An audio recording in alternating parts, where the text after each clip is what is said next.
Good morning, students. Welcome back. Now we are going to start our new chapter number 12, linear programming. It is quite easy chapter and very small chapter. બહુ જ નાનું chapter છે, બહુ exercise નથી, બહુ question નથી અને બહુ મેથડ બી નથી. બરાબર છે? બહુ જ નાનું ચેપ્ટર છે. મેથડમાં તો એક જ મેથડ છે, બરાબર, કોર્નર પોઈન્ટ મેથડ. એ જ મેથડ આપણે સ્ટડી કરવાની છે, બીજું કંઈ જ નહીં. પણ એક વસ્તુ કહી દઉં તમને કે આ ચેપ્ટર સ્ટડી કરતા પહેલા તમને 11th સાયન્સનું ચેપ્ટર નંબર 6 લિનિયર ઇનઇક્વાલિટીઝ આવડવું જોઈએ.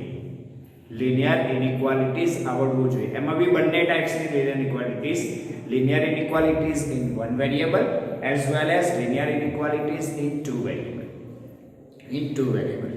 ઓકે, અને એને રિલેટેડ તમને ગ્રાફ્સ ડ્રો કરતા આવડવા જોઈએ. એટલે કે તમે 11th માં જે લિનિયર ઇનઇક્વાલિટીઝમાં જે ગ્રાફિકલ સોલ્યુશન સ્ટડી કર્યું, એ જ સોલ્યુશન અહીંયા કામનું છે, એ જ વસ્તુ અહીંયા આવશે જ. એટલે મેક્સિમમ પોર્શન 11th નો જ કવર થવાનો છે. ખાલી 12th નું તો ખાલી એક ટેબલ જ આવશે વધારાનું, બીજું કંઈ જ નથી. બરાબર છે? હવે વાત કરીએ કે લિનિયર પ્રોગ્રામિંગ ચેપ્ટર્સ આપણે શા માટે ભણીએ છીએ, why we are studying this chapter.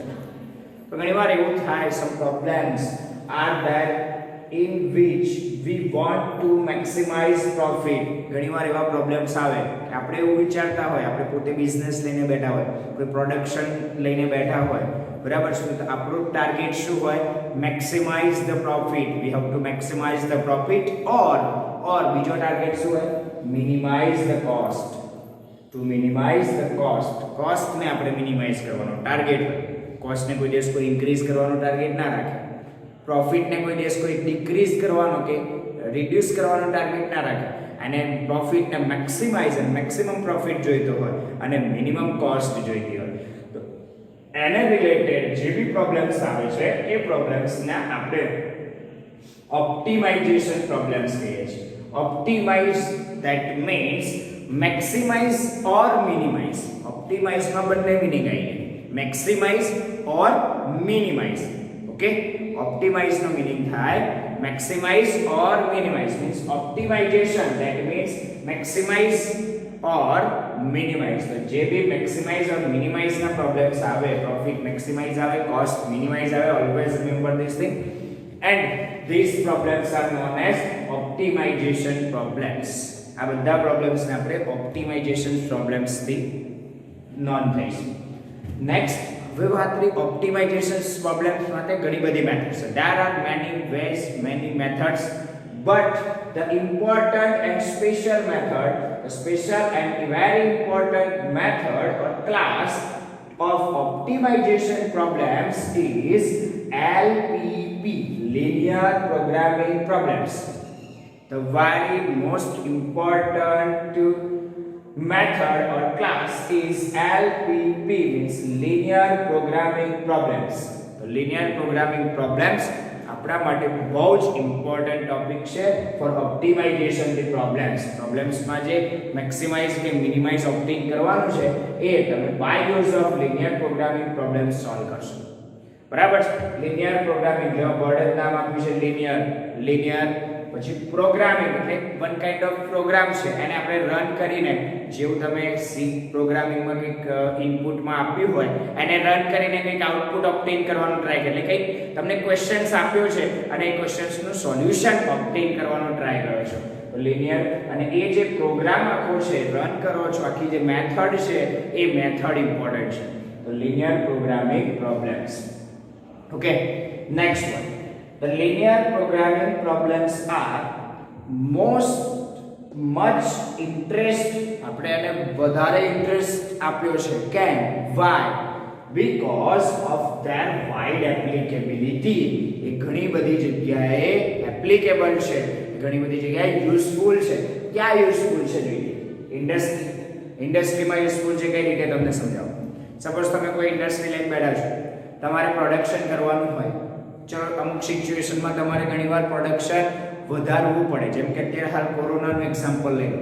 એ કોરોનાના એક્ઝામ્પલની વાત કરીએ તો તમે સપોઝ માસ્ક બનાવવાની કંપની છે તમારી, તો તમારે મેક્સિમમ માસ્ક બનાવવા પડે. અત્યારે રૂટીન લાઈફમાં તમે મેક્સિમમ માસ્ક નહોતા બનાવતા, અત્યારે તમે બનાવો એટલા ઓછા છે, બરાબર છે. એટલે આ વસ્તુ વિચારવાની. એટલે સમ સિચ્યુએશન્સ આર ધેર, બરાબર. દિવાળીનો ટાઈમ હોય તો જે પેલા ક્લોથ માર્કેટ્સ વાળા છે એ લોકો મેક્સિમમ ક્લોથ પ્રોડક્શન કરે, બરાબર, અને એને માર્કેટમાં લાવે. તો સમજો, વાતને સમજો કે ક્યાં ક્યાં યુઝફુલ છે. ઇન્ડસ્ટ્રીમાં યુઝફુલ છે. ચલો સપોઝ અત્યારે કોરોનાની વેક્સિન બની ગઈ છે, તો વેક્સિન જે બી કંપનીએ બનાવી છે એ કંપની એનું પ્રોડક્શન શું કરવાનું વિચારશે? મેક્સિમમ. એન્ડ પ્રોડક્શન કેમ મેક્સિમમ કરે? એનો અલ્ટિમેટલી ટાર્ગેટ શું હોય? To maximise the profit. Ultimately target to maximise the profit and to minimise the cost, અને બી મિનિમમ કોસ્ટ ઉપર. ક્લિયર? આ વસ્તુ ઇન્ડસ્ટ્રીમાં કેમ બધે યુઝફુલ છે. કોમર્સમાં તો સિમ્પલ વસ્તુ છે. કોમર્સ એટલે એકાઉન્ટ્સને રિલેટેડ કઈ બી વસ્તુ આવે તો એકાઉન્ટ્સનો બી ટાર્ગેટ શું હોય? કોઈ બી કંપનીનું એકાઉન્ટ્સ હોય, કોઈ બી સ્કૂલનું હોય, કોઈ બી બિઝનેસનું હોય, તો એનો મેક્સિમમ ટાર્ગેટ હોય કે એનો મેક્સિમમ પ્રોફિટ મિનિમમ કોસ્ટ ઉપર થવો જોઈએ, બરાબર છે. એના પછી મેનેજમેન્ટ સાયન્સ. મેનેજમેન્ટ સાયન્સ એટલે આ બધું જ ઓવરઓલ મેનેજમેન્ટ કરવાનું. કોઈ એક એક્ઝામ્પલ સાથે સમજી આપણે આખું પ્રોબ્લેમ્સ, લિનિયર પ્રોગ્રામિંગ પ્રોબ્લેમ્સ ને વન એક્ઝામ્પલ એક બિઝનેસમેનની વાત કરીએ છીએ. સપોઝ તમે ઘણા બધા તમારામાંથી મોટા થઈને સ્ટડી કર્યા પછી બિઝનેસમેન બનશે, ઘણા લોકો જોબ કરશે, જે કંઈ બી હશે, દરેકની જોબ ફિલ્ડમાં ક્યાંક ના ક્યાંક બધું મેનેજમેન્ટ કરવાનું આવતું હોય છે. એ મેનેજમેન્ટ સાયન્સની વાત કરું છું અત્યારે. સપોઝ તમે બિઝનેસ લઈને બેઠા, તમારો બિઝનેસ સિમ્પલ સાદો બિઝનેસ આપણે લઈ લઈએ, ઇલેક્ટ્રોનિક્સનો છે. સપોઝ તમે ઇલેક્ટ્રોનિક્સનો બિઝનેસ લઈને બેઠા, તમે ઇલેક્ટ્રોનિક્સની શોપ છે, શોરૂમ છે, જે બી હોય, તમારા શોપમાં તમે ટીવી અને રેફ્રિજરેટર બેઝ આઇટમ, બધી બહુ આઇટમ્સ લઈશ ને તો કન્ફ્યુઝન થાય, એટલે આપણે થોડીક આઇટમ્સમાં સેટિસ્ફાઈ રહીએ. બેઝ આઇટમ્સ ને તમે પરચેસ કરો છો અને સેલ કરો છો. બહુ સિમ્પલ બિઝનેસ છે તમારો. ટીવી પરચેસ કરો છો અને સેલ કરો છો. બોલો આટલું ક્લિયર? તમારો બિઝનેસ છે બેઝ આઇટમ ને પરચેસ અને સેલ કરવાનો, ટીવી એન્ડ રેફ્રિજરેટર છે. ટીવી અને રેફ્રિજરેટર બેની જ વાત કરીએ છીએ. તો ફર્સ્ટ તમારી ટીવી માટેની ઘણી બધી વાત છે કે ટીવી, સપોઝ તમને એક ટીવી પરચેસ કરો એટલે તમને એ ટીવી 20,000 માં મળે છે, બરાબર. પરચેસ તમારો 20,000 માં થાય છે. તમે એને 25,000 માં સેલ કરી દો છો. તમે એને 25,000 માં સેલ કરી દો છો એટલે અલ્ટિમેટલી તમને ટીવી પર ટીવી તમને કેટલો પ્રોફિટ મળે? પર ટીવી પ્રોફિટ તમને કેટલો મળશે? તો 5,000 રૂપીસ, બરાબર છે. ચલો, પર ટીવી તમે 5,000 રૂપીસ પ્રોફિટ લો છો. બહુ ખતરનાક બિઝનેસમેન. પર ટીવી તમે 5,000 રૂપીસ પ્રોફિટ લઈ લીધો. ચલો, રેફ્રિજરેટરની વાત કરીએ, બરાબર. રેફ્રિજરેટરની વાત કરીએ તો રેફ્રિજરેટર એમાં તમે પ્રોફિટની વાત કરીએ તો એનો પ્રોફિટ તમે રાખ્યો છે 10,000, બરાબર છે. ખતરનાક બિઝનેસમેન છો. 10,000 એનો પ્રોફિટ માની લો તમે એક્સેપ્ટ કર્યો છે. ક્લિયર આટલું? ચલો, પર ટીવી તમને પ્રોફિટ 5,000, રેફ્રિજરેટરનો પ્રોફિટ 10,000 છે. સારું. હવે દર વખતે આની કોસ્ટ જે આપણને પરચેસ કરીએ છીએ એ બહુ ઇમ્પોર્ટન્ટ છે. સેલિંગ તો આપણે 5,000 પ્રોફિટ લઈને જ કરવાનું છે, આને 10,000 પ્રોફિટ લઈને જ કરવાનું છે. હવે આપણે જે પરચેસ કરીએ છીએ, પરચેસ પ્રાઇસ ટીવીની લઈ લઈએ. પરચેસ પ્રાઇસ, બરાબર. પરચેસ પ્રાઇસ તમારી ટીવીની 20,000 છે. પેલી છે ભાઈ 20,000, અને આની પરચેસ પ્રાઇસ લઈ લઈએ. રેફ્રિજરેટરની પરચેસ પ્રાઇસ 30,000 છે.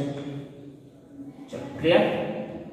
ટીવીની પરચેસ પ્રાઇસ આપણે 20,000 માં પરચેસ કરીએ છીએ, 5,000 પ્રોફિટ એડ કરી 25,000 માં સેલ કરી દઈએ છીએ. સેમ વસ્તુ રેફ્રિજરેટર 30,000 માં પરચેસ કરીએ છીએ, 10,000 પ્રોફિટ એડ કરી 40,000 માં સેલ કરી દઈએ છીએ. વાર્તા પૂરી?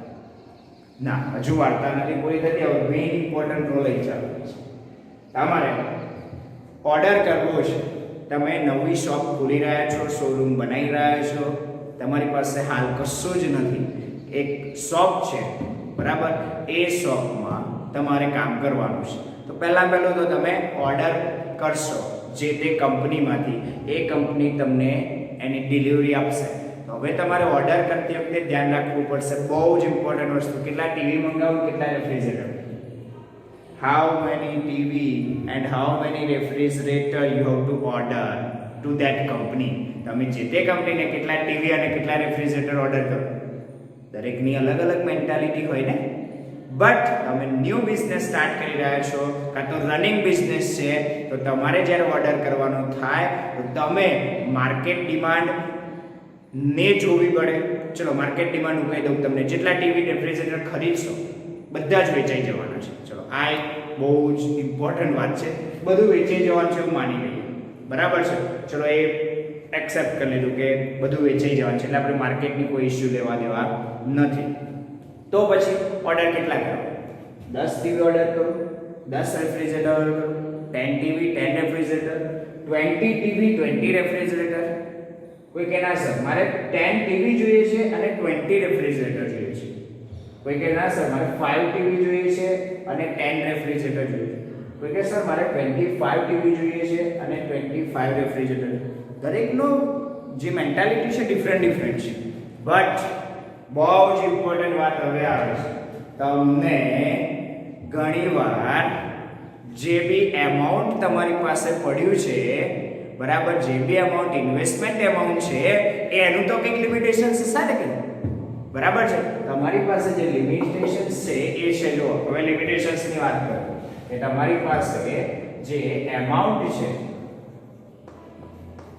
એ જોઈએ, લિમિટેશન્સની વાત કરું છું કે તમારી પાસે સપોઝ એમાઉન્ટ છે 10 lakhs રૂપીસ.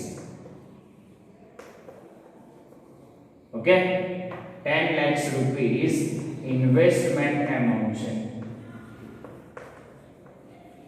આનાથી વધારે તમારી પાસે અવેલેબલ જ નથી, તો તમે આનાથી વધારેનો પરચેસ બી નહીં કરી શકો, બરાબર છે. તમારી લિમિટેશન્સ આવી કે 10 lakhs rupees investment amount and you can't afford other than 10 lakhs. 10 lakhs થી વધારે તમે એફોર્ડ નહીં કરી શકો, ટીવી રેફ્રિજરેટરનો ઓર્ડર નહીં કરી શકો, that's clear.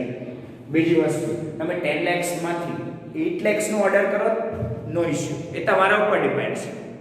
7 lakhs no order કરો, તમારા ઉપર ડિપેન્ડ છે. કોઈ કેટલા માણસ 10 lakhs નો ઓર્ડર કર્યો છે, 10 લાખમાં નાખી દેવા છે, કશો વાંધો નહીં ભાઈ, તમારી ઈચ્છા, બરાબર છે. આ લિમિટેશન્સ આવી ગઈ, પણ મેક્સિમમ તમે 10 લાખ સુધીનું જ પરચેસ કરી શકશો, એનાથી વધારે નહીં. બોલો આટલું ક્લિયર? લાઈક પહેલી લિમિટેશન્સ. બીજી લિમિટેશન, સેકન્ડ લિમિટેશન્સની વાત કરું છું. બીજો પ્રોબ્લેમ, બીજી લિમિટેશન શું આવે? તો બીજી લિમિટેશન્સની વાત કરી રહ્યો છું કે તમે જે શોરૂમ લઈને બેઠા છો એ શોરૂમમાં ટીવી અને રેફ્રિજરેટર મૂકવાની જગ્યા બી હોવી જોઈએ. ટીવી અને રેફ્રિજરેટર જે બી ઓર્ડર કરી રહ્યા છે એ મૂકવાની જગ્યા તો હોવી જોઈએ કે નહીં? તો એ મૂકવાની જગ્યાની વાત કરીએ. હવે સપોઝ માની લો કે તમે જે ટીવી અને રેફ્રિજરેટર ઓર્ડર કરો છો તમારા શોરૂમમાં, એને મૂકવાની સ્પેસ તમે જે બી આઇટમ ઓર્ડર કરો એને ટોટલ તમે 60 આઇટમ્સ સ્ટોરેજ કેપેસિટી છે. આ તમારી સ્ટોરેજ કેપેસિટી 60 આઇટમ્સ ની છે. તમે 60 આઇટમથી વધારે આઇટમ્સ તમારી શોરૂમમાં નહીં મૂકી શકો. બોલો ક્લિયર? તો તમારી બીજી લિમિટેશન સાહેબ કે 60 આઇટમ્સ થી વધારે ના મૂકી શકાય. 10 lakhs થી વધારે ઇન્વેસ્ટ નહીં કરી શકાય, એટલે 10 lakhs થી વધારે એમાઉન્ટ તમે ત્યાં પરચેસ નહીં કરી શકો, બરાબર છે. બીજી વસ્તુ, હવે તમારે શું જોઈએ છે? Maximum profit. તમારે જોઈએ શું? Maximum profit. મેક્સિમમ પ્રોફિટ જોઈતો હોય તો તમારે શું વિચારવું પડે કે કેટલા ટીવી લઉં, કેટલા રેફ્રિજરેટર લઉં કે જેથી મારું ઇન્વેસ્ટમેન્ટ એમાઉન્ટ 10 lakhs થી વધારે ના થાય. બીજું કે 60 આઇટમ થી વધારે આઇટમ બી મારા શોરૂમમાં ના આવે. આવશે તો ભાઈ ક્યાં મૂકશું? બરાબર છે. એટલે આ પ્રોબ્લેમ થયો લિનિયર પ્રોગ્રામિંગ પ્રોબ્લેમ. આ જે પ્રોબ્લેમ છે ને આનું સોલ્યુશન તમારે લાવવાનું, એ આપણે કેલ્ક્યુલેશન કરી લાવીએ, બરાબર છે. કેલ્ક્યુલેશન કરીએ કેવી રીતે થાય, શું થાય છે બધું. આપણે શું જોઈએ? Maximum profit. કોસ્ટ તો જે થવાની છે થવાની, આમાં તો આપણે રિડ્યુસ કરી શકવાના નહીં, પણ આપણે પ્રોફિટ તો મેક્સિમમ કરી શકીએ. ચલો મેક્સિમમ પ્રોફિટ કરવું હશે તો શું કરીએ? સારા 5000 છે એની જગ્યાએ 6000 કરવી. હે અહીંયા 10000 છે એની જગ્યાએ 12000 કરવી. તો થઈ જાય મેક્સિમમ. બેટા એવું નથી કરવાનું. મેઇન આપણે વસ્તુ છે કે કેટલા ટીવી લેવા કેટલા રેફ્રિજરેટર લેવા એ ક્વેશ્ચન છે મારો તમને. તમે તમારા માઇન્ડને બી પૂછી શકો કે આવું તમારા બિઝનેસમાં થાય તો તમે શું વિચારી શકો, કેટલો ઓર્ડર કરવો. તમારા પેરેન્ટ્સ જો બિઝનેસ રન કરતા હોય એમાં ઘણી બધી આઇટમ્સ ઓર્ડર કરવાની હોય ત્યારે એ લોકો કેરફુલી ઓર્ડર કરતા હોય છે. આ બધું કેલ્ક્યુલેશન ધ્યાનમાં રાખીને, બધું જ કેલ્ક્યુલેશન ધ્યાનમાં રાખીને. બરાબર. અત્યારે હાલ આપણે માર્કેટની સિચ્યુએશનને ધ્યાનમાં નથી લેતા, એવું વિચારી લીધું છે કે બધું જ સેલ થઈ જવાનું છે. બરાબર. બાકી માર્કેટની સિચ્યુએશન બી ઇમ્પોર્ટન્ટ રોલ આમાં ભજવી શકે છે, બટ આપણે એને ધ્યાનમાં નથી. ધ્યાન રાખજો. ખાલી આ જે ઇન્ટ્રોડક્શન છે બહુ જ ઇમ્પોર્ટન્ટ ટોપિક છે. આ ચેપ્ટર્સ શું કામ ભણી રહ્યા છે અને કેમ આ ચેપ્ટર્સ બહુ ઇમ્પોર્ટન્ટ છે, બહુ જ સારી રીતે બહુ સાદા એક્ઝામ્પલથી સમજાવું છું, એટલે ધ્યાનથી સમજો. બરાબર છે. હવે વાત કરીએ ટીવી અને રેફ્રિજરેટર. તમારો જે ક્વેશ્ચન છે how many TV you have two purchase and how many refrigerator you have two purchase. હવે જે પરચેઝ કરવાનું તમને ખબર જ નથી એને આપણે મેથ્સમાં શું કરીએ? વેરિયેબલ એઝ્યુમ કરીએ. શું કરીએ છે મેથ્સમાં? એને વેરિયેબલ એઝ્યુમ કરીએ છીએ. Now we are going to discuss કે એ વેરિયેબલ શું લઈએ. તો ટીવી માટે આપણે x ટીવી ઓર્ડર કરીએ. ખબર નહીં? કોઈ કે 15 લઈએ, કોઈ કે 20 લઈએ, કોઈ કે 10 લઈએ, કોઈ કે 15 લઈએ. તો બધાનો માઇન્ડ અલગ અલગ છે. આપણે એઝ્યુમ કરી લઈએ કે આઈ એમ purchasing x TVs, x piece of TV. Okay? If x piece of TV or x items of TV. ચલો ટીવી ની x આઇટમ કરી. બરાબર. and y piece of refrigerator. બોલો ક્લિયર ભાઈ? ચલો હવે આપણે પ્રોબ્લેમનું સોલ્યુશન x અને y જે અનનોન આપણે એઝ્યુમ કર્યા, વેરિયેબલ એઝ્યુમ કર્યા, એ બેની વેલ્યુ એક્ઝેક્ટલી લાવવી છે કે હું કેટલા પરચેઝ કરીશ. બરાબર. મેં વેરિયેબલ એઝ્યુમ કરી લીધા. હવે વેરિયેબલ યુઝ કરીને તમારે શું જોઈએ છે? Maximum profit. તો પહેલું પ્રોફિટ કેટલો થાય એ જોઈએ. સપોઝ તમે x ટીવી પરચેઝ કર્યા, પર ટીવી તમને કેટલો પ્રોફિટ મળે છે? 5000 રૂપીસ. x ટીવી પર કેટલો પ્રોફિટ મળે ભાઈ? પ્રોફિટ કેટલો મળશે? ધ્યાન રાખજો. Profit which will equals to 5000 into x. 5000 into x. અને સાથે સાથે રેફ્રિજરેટર તો વેચો છો તો બંનેનો પ્રોફિટ એડ થાય કે નહીં? એકલા ટીવી નો થોડી હોય. તો બંનેનો પ્રોફિટ એડ કરો. Plus 10,000 per refrigerator into y. 10,000 into y. બોલો આટલું ક્લિયર થયું? તો પ્રોફિટ, ટોટલ પ્રોફિટ તમે કેલ્ક્યુલેટ કરવા બેસો તો 5,000 પર ટીવી into x ટીવી. તમે x ટીવી વેચી દીધા, સેલ કરી દીધા, તો તમને 5,000 into x થઈ ગયો પ્રોફિટ. 10,000 રેફ્રિજરેટર પર રેફ્રિજરેટર નો પ્રોફિટ છે into y. y રેફ્રિજરેટર તમે સેલ કરી દીધા એટલે તમને એનો ટોટલ પ્રોફિટ મળે 10,000 into y. The total profit is this. અને આ જે ટોટલ પ્રોફિટ છે એને તમારે શું કરવાનું છે? મેક્સિમાઇઝ. અને જે બી વસ્તુને મેક્સિમાઇઝ કાં તો મિનિમાઇઝ એને કહેવાય ઓપ્ટિમાઇઝ કરવું. શું કહેવાય? Maximize or minimize. That means optimize. You have to optimize the profit. Optimize the profit એટલે તમારે મિનિમાઇઝ નહીં સમજવાનું. ઓપ્ટિમાઇઝ અહીંયા મેક્સિમાઇઝના ફોર્મમાં યુઝ થયું છે. બરાબર. બે ફોર્મમાં યુઝ થાય, મેક્સિમાઇઝ ઓર મિનિમાઇઝ. મિનિમાઇઝ કોસ્ટના પ્રોબ્લેમ્સમાં આવે, એ અલગ પ્રોબ્લેમ છે. અત્યારે હાલ આપણે બિઝનેસ રન કરીએ છીએ, પ્રોફિટની વાત કરી રહ્યા છે તો પ્રોફિટનું વિચારો ત્યાં. બરાબર છે. Maximize the profit. આપણે પ્રોફિટને મેક્સિમાઇઝ કરવાનું છે. જે બી પ્રોફિટ હોય કે કોસ્ટ હોય જેને આપણે ઓપ્ટિમાઇઝ કરવાનું છે એ જે છે ને એને કહેવાય ઓબ્જેક્ટિવ ફંક્શન. આને શું નામ આપવું ભાઈ? ઓબ્જેક્ટિવ. તમારે આનું કામ કરવાનું છે. You have to maximize this. તો આપણે આને નામ આપી દઈશું objective function. It is denoted as z which is equals to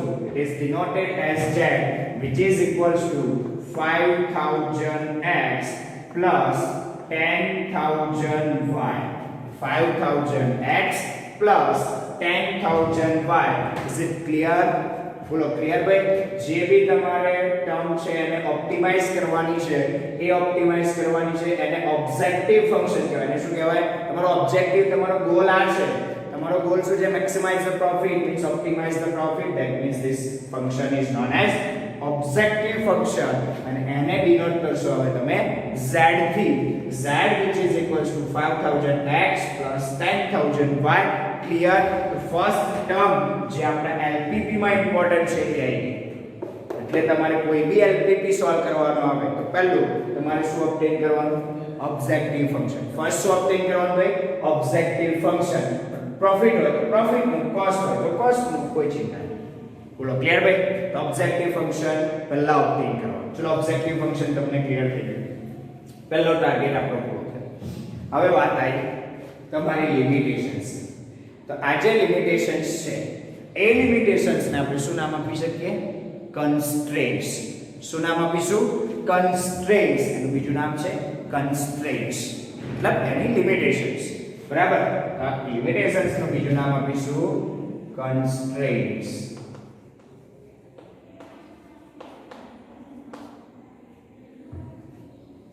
clear?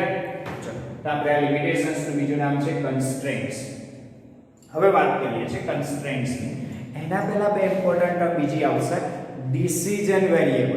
Decision variable word use કરી રહ્યો છું. ડિસિઝન વેરિએબલ એટલે આ જે બે વેરિએબલ લીધા ને એ ડિસિઝન વેરિએબલ છે. એનું તો ડિસિઝન લેવાનું છે કે x શું લઉં, y શું લઉં.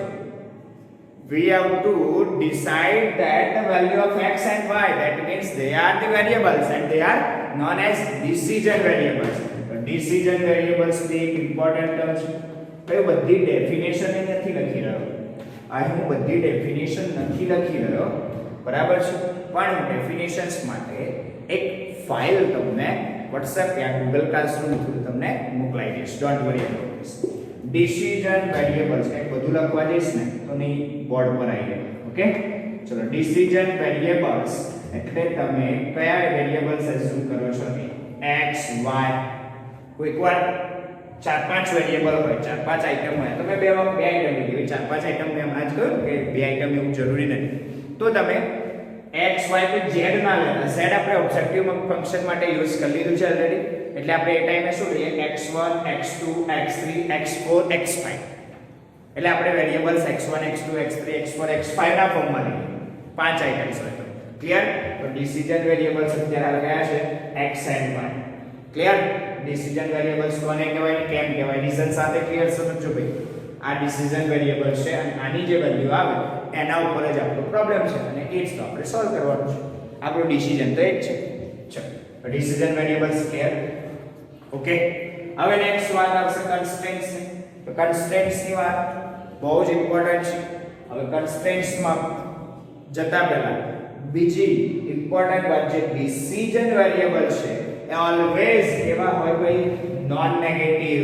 Decision variables are always non negative. જોઈ લો તમે. અને આ એક બીજી કન્સ્ટ્રેન્ટ થઈ ગઈ. આ નોન નેગેટિવ લખ્યું ને એ બીજી કન્સ્ટ્રેન્ટ રિપ્રેઝન્ટ કરે છે. કન્સ્ટ્રેન્ટ એટલે હું સમજાવું તમને કેવું છે.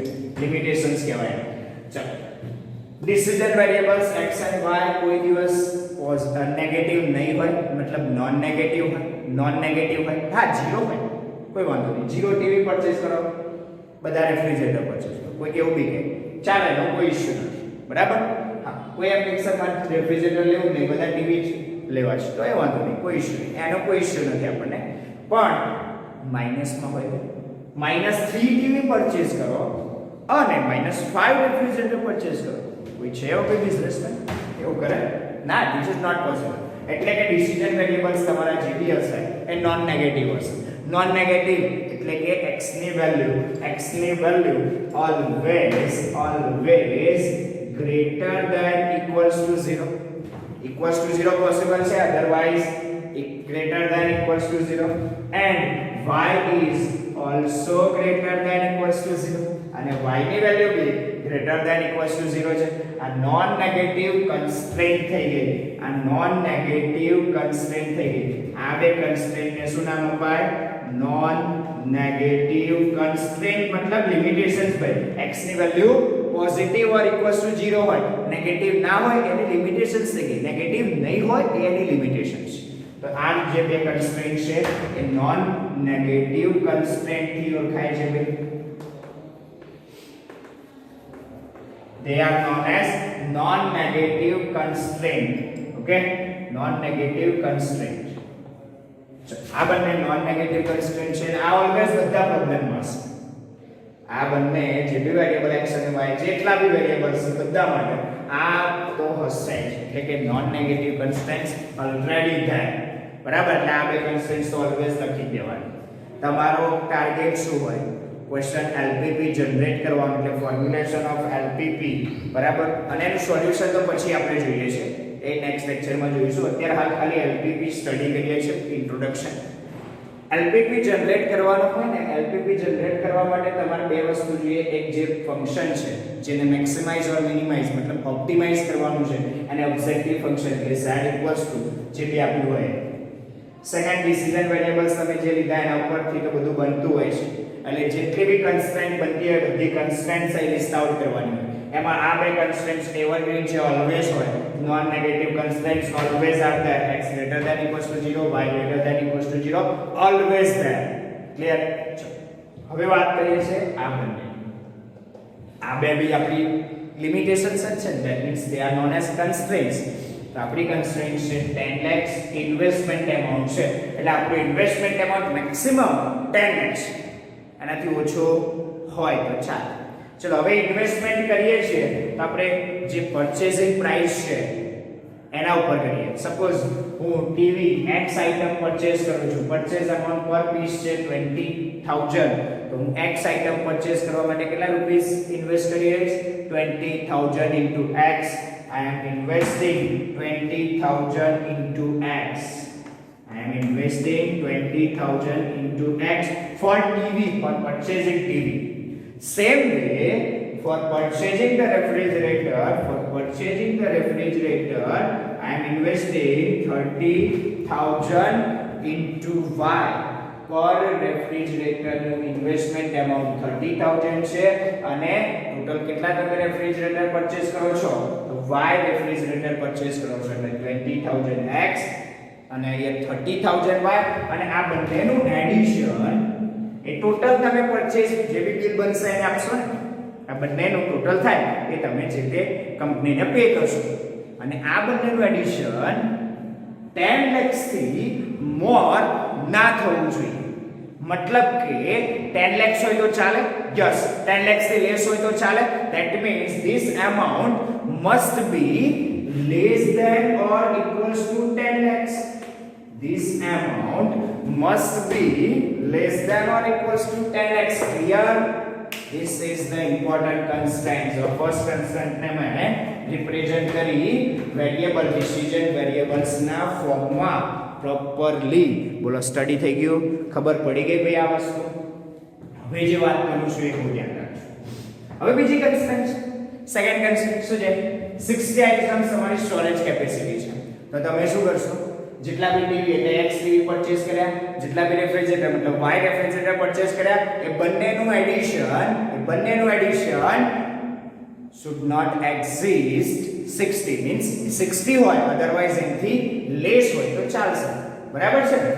50 થાય તો એ વાંધો ના આવે, 60 થાય તો એ વાંધો ના આવે, 61 ના થવું જોઈએ. that means x plus y, આ બંને જે આઇટમ્સ પરચેસ કરીએ બંનેનો total less than or equals to 60, must be less than or equals to 60. This is the second constraint, second limitations. જોઈ લો, first limitations investment amount ની હતી, second limit storage capacity ની હતી. આવી ઘણી બધી પ્રોબ્લેમ્સ આવતી હતી. તમે કોઈ બિલ્ડર હોય, તમારી પાસે મેન પાવર એટલે લેબર વર્ક માટે લેબર જોઈએ, એ લેબરની લિમિટેશન્સ બી હોય ને, બરાબર? એ લોકો રોજના અમુક અવર્સ જ કામ કરી શકે. તમારી પાસે પ્રોડક્શનનો બિઝનેસ હોય તો પ્રોડક્શનમાં મશીન કામ કરતા હોય તો ઘણા બધા મશીન્સ એવા હોય કે 6 કલાક કામ કરે, પછી વધારે કામ કરવા જાવ તો એ મશીન ફેલ થઈ જાય, તો આપણે શું કરીએ? એને 6 કલાક જ મેક્સિમમ યુઝ કરી શકીએ, એનાથી વધારે ના કરી શકીએ. આ બધી લિમિટેશન્સ કહેવાય. બરાબર છે? ઘણી બધી લિમિટેશન્સ માર્કેટમાં હોય છે. બરાબર? આ તો એક એક્ઝામ્પલ સાથે આપણે સ્ટડી કરી. હવે ઘણા બધા એક્ઝામ્પલ્સ હોય છે, આ તો તો સિમ્પલ સાદો બિઝનેસ લીધો. આપણે ઘણા બધા આવા બિઝનેસીસ છે, ઇન્ડસ્ટ્રીયલ લેવલ પર છે, કોમર્સ લેવલ પર, મેનેજમેન્ટ સાયન્સ લેવલ પર. જો તમે આ તમારા બિઝનેસનું જ ખાલી મેનેજમેન્ટ તો 2 જ આઇટમની વાત છે.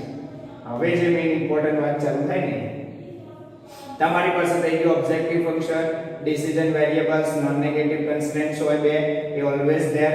બીજી તમારી જેટલી બી કન્સ્ટ્રેન્ટ્સ આપી હોય, લિમિટેશન્સ અને એકોર્ડિંગ કન્સ્ટ્રેન્ટ્સ જનરેટ થાય. અને આ જે કામ કર્યું ને તમે, આ જે આપણે કામ કર્યું એ શું કહેવાય? formulation of LPP. This is known as formulation of linear programming problems. આ linear programming problems નું formulation ને જનરેટ કર્યું, તમે બનાવ્યો. બરાબર, આપેલું હતું બધું, આ ક્વેશ્ચન માં હતું, અને પછી તમે આખું સોલ્યુશન કરવા માટે LPP જનરેટ કર્યો, અને આ LPP ને આપણે સોલ્વ કરવાનો એ પછીના લેક્ચરમાં જોઈશું, how to solve this LPP. બરાબર છે? ક્લિયર? હવે તમારે શું ડિસિઝન લેવાનું? x અને y નું, અને આ બધાને ધ્યાનમાં રાખીને લેવું પડે. તમે એવું ના વિચારી શકો કે સર હું એક કામ કરું, 60 રેફ્રિજરેટર બધા જ પરચેસ કરો. બરાબર, 60 પરચેસ કરો તો 30,000 into 60 એટલે 6 3 જા 18, એટલે કેટલા થાય અમાઉન્ટ? 30,000 into 60. બરાબર, એટલે અમાઉન્ટ જોવા ગણી જો કેલ્ક્યુલેશન 10 lakhs થી ગ્રેટર થઈ જાય છે. 10 lakhs થી ગ્રેટર થઈ જાય, યસ. તો અમાઉન્ટ તમારું 18 lakhs થઈ જાય છે. 18 lakhs, ઓકે. તો 18 lakhs તો નહીં તમારી પાસે, તો 60 રેફ્રિજરેટર ખરીદવાનો કોઈને એવો વિચાર આવે તો એ પોસિબલ નથી. બસ આ જ વસ્તુ સમજવાની છે, શું પોસિબલ છે, શું પોસિબલ નથી. અને x અને y ની વેલ્યુ ઓબ્ટેન કરવા માટે હું સિમ્પલ સાદી મેથડ તમને આપીશ, બહુ જ ઈઝી મેથડ આપીશ. બરાબર, અત્યાર પૂરતું આટલું ધ્યાન રાખો. x અને y ની વેલ્યુ ઓબ્ટેન કરવી બહુ ડિફિકલ્ટ છે. તમે વિચારીને કરજો. તમે વેલ્યુ એવી ઓબ્ટેન કરવાનો ટ્રાય કરો જે આ બધી કન્સ્ટ્રેન્ટ્સ ને સેટિસ્ફાય કરે અને પ્રોફિટ બી મેક્સિમમ આપે. તમે ઘણી બધી વેલ્યુઝ પુટ કરી જોજો, x અને y ની ડિફરન્ટ વેલ્યુ લઈને ચેકઆઉટ કરજો. ઘરે બેઠા નવરા છો તો કલાક જેવો ટાઈમ આપીને ગણતરી કરજો ભાઈ હું કઈ વેલ્યુ x અને y ની સેટ કરું તો મને મેક્સિમમ પ્રોફિટ મળે. ઘણી બધી વેલ્યુઝ પોસિબલ છે, આનું સોલ્યુશન ઘણું બધું છે. બરાબર, આની ઘણી બધી વેલ્યુ પોસિબલ છે, એવું નહીં કે 1 2 5 વેલ્યુ, હજારો વેલ્યુ પોસિબલ છે, ને એમાંથી તમારે ચેક કરવાની કે મેક્સિમમ પ્રોફિટ માટે કઈ સુટેબલ છે. બરાબર, એ તમે એકવાર જોઈ જોજો, ચેક કરી જોજો કઈ પોસિબલ છે. હું એને સમજાવું. બરાબર, એટલો ટાઈમ આપણે વેસ્ટ ઇન્વેસ્ટ નથી. હું એવું કહું છું વેસ્ટ કે વેસ્ટ એટલા માટે ટાઈમ બગડીને તમને આઉટપુટ તમને મળવાનું નહીં. બીજું ઇન્વેસ્ટ એટલા માટે કે તમે અન્ડરસ્ટેન્ડ કરી શકો, એટલે ઇન્વેસ્ટ કરી કહેવાય. તમે અન્ડરસ્ટેન્ડ કરવું હોય ડિટેલમાં તો તમે સમજી શકો કે આ LPP સોલ્વ કરવો એ બહુ ડિફિકલ્ટ વસ્તુ છે આટલું. અને હવે આની માટે કંઈક સિમ્પલ અને સાદી મેથડ સ્ટડી કરવી પડે, અને એ મેથડ આપણે નેક્સ્ટ લેક્ચરમાં સ્ટડી કરીશું. ક્લિયર? આજના વિડીયો માટે બહુ જ સિમ્પલ મેં સમજાવ્યું છે. કોઈ બુકમાં આવું ડિટેલમાં વ્યવસ્થિત ક્યાંય સમજાવ્યું નથી. કોઈ ફેકલ્ટી કોઈ YouTube પર આવો વિડીયો નહીં અવેલેબલ હોય જેમાં આવું સાદું સિમ્પલ એક્ઝામ્પલ લઈને બધું સમજાવ્યું હોય. ક્લિયર? ધ્યાન રાખજો. તો એક લાઈક કમેન્ટ જરૂર કરો. Thank you very much.